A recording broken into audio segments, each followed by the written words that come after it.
अस्सलाम वालेकुम। Knee pain relief के साथ मैं हूं डॉक्टर सनोबर खान। आज मैं आप लोगों को मेनिस्कस टेयर इंजरी के बारे में बताऊंगा।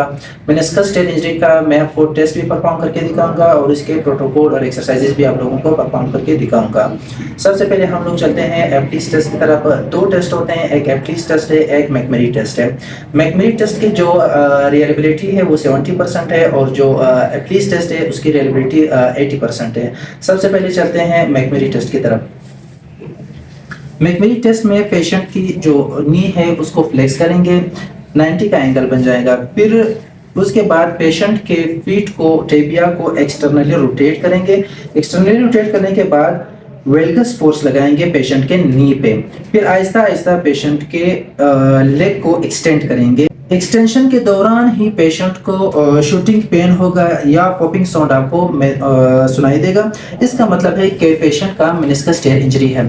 इसी तरह लेटरल मेनिस्कस के लिए पेशेंट की जो टिबिया और पिट है उसको इंटरनली रोटेट करेंगे और पेशेंट के नी पर वेरस फोर्स लगाएंगे। वेरस फोर्स लगाने के बाद पेशेंट के लेग को आहिस्ता आहिस्ता एक्सटेंड करेंगे। सेम इसी तरह अगर पेशेंट को शूटिंग पेन हो जाए और पॉपिंग साउंड आपको सुनाई दे, इसका मतलब है कि पेशेंट को लेटरल मेनिस्कस का टेयर है। एप्लीज कंप्रेशन टेस्ट में पेशेंट की नी 90 डिग्री पर फ्लेक्स होगी और पेशेंट का लोअर लेग हम कंप्रेशन के साथ एक्सटर्नली रोटेट करेंगे। जब एक्सटर्नली रोटेट करेंगे और मीडियल साइड पे पेन हो, इसका मतलब है कि मीडियल मेनिस्कस की इंजरी है। सेम इसी तरह अगर हम पेशेंट के लोअर लेग को 90 डिग्री पर फ्लेक्स करके इंटरनली रोटेट करेंगे और लेटरल साइड पे दर्द हो, इसका मतलब है कि लेटरल मेनिस्कस का टेयर है। एक्सरसाइजेस की तरफ मीडियल मेनिस्कस हो चाहे लेटरल मेनिस्कस हो, जब कभी भी कोई मेनिस्कस की इंजरी होती है उसमें हमेशा नी जो है वो फ्लेक्स पोजीशन में रहता है स्लाइटली। तो नी की जो एक्सटेंशन है वो इम्प्रूव नहीं होती, नी फ्लेक्स पोजीशन में रहता है।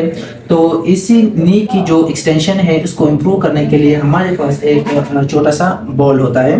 बॉल को पेशेंट के नी के नीचे रखेंगे और पेशेंट की एड़ी जो होती है ना वो काउच को टच करेगी। Patient 50 to 60 repetition downward force लगाएगा, अपर बॉल उसको खुद ऊपर की तरफ लेकर आएगा। फिर पेशेंट नीचे की तरफ जोर लगाएगा, फिर वो खुद ऊपर आएगा।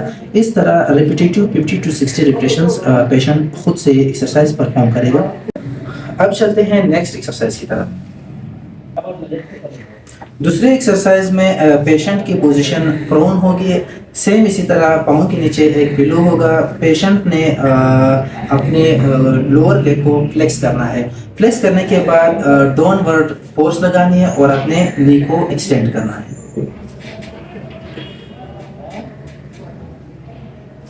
अब चलते हैं नेक्स्ट एक्सरसाइज की तरफ। इस एक्सरसाइज में अगेन हम बॉल का सहारा लेंगे।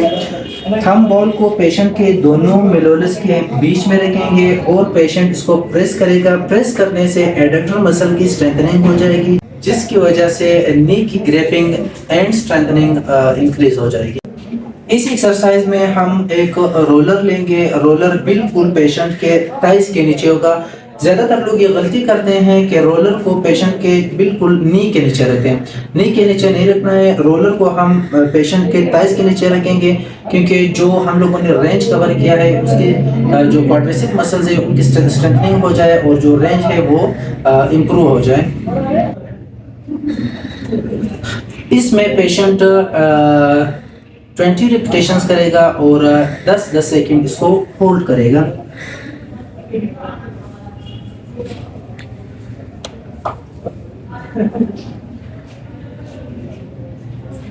इसी के साथ हमारा आज का सेशन कंप्लीट हो गया। इंशाल्लाह मिलते हैं नेक्स्ट वीडियो में। अल्लाह हाफ़िज़।